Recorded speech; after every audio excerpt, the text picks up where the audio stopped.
Masexy ako?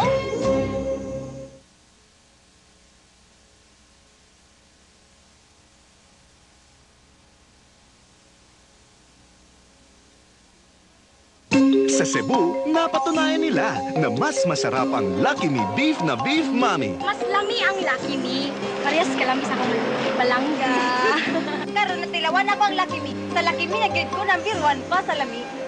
At maging sa Tacloban, mas pinili na rin nila ang sarap ng Lucky Me kaysa nakasanayan na. Bakang baka. Baka, di ba bakahin? Tikman ang number 1 sa Pilipinas. Laking maming-mami.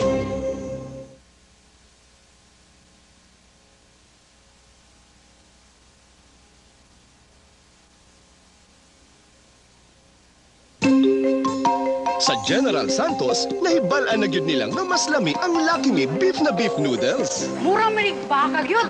Na, mura kag nakapalit og isa ka kilong baka. Murag giluto gid sa balay. Bisag pa sa Davao, gipili gyud nila ang kalami sa Lucky Me kaysa naanda nilang noodles. Tilawi ang number 1 noodles sa Pilipinas. Number 1 nato karon ang Lucky Me. Sukat karon Lucky Me nami gyud. Wow!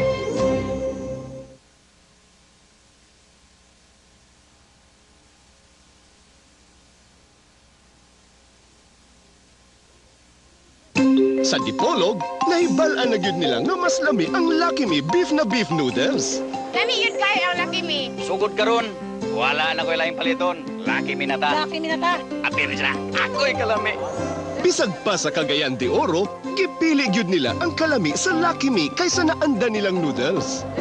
Tilawi ang number 1 noodles sa Pilipinas. O, lami kayo kitang Lucky Me. Kada adlaw gina ko nagkikaon sa tindahan na mo. Kanar ko nila.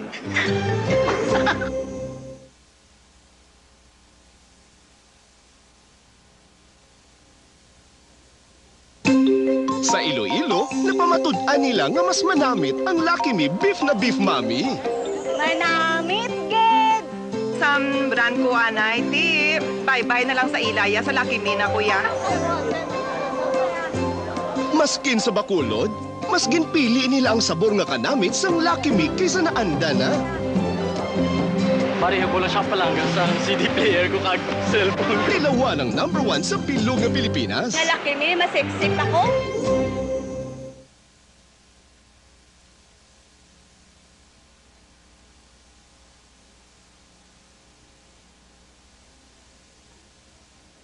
Sa Cebu, napatunayan nila na mas masarap ang Lucky Me Beef na Beef Mami. Mas lami ang Lucky Me. Parehas kalami sa akong palangga. Karon natilawan ako ang Lucky Me. Sa Lucky Me, nag-grade ko number 1 pa sa lami. At maging sa Tacloban, mas pinili na rin nila ang sarap ng Lucky Me kaysa nakasanayan na. Bakang baka. Baka, di ba bakahin? Tikman ang number 1 sa Pilipinas. Laking maming-mami.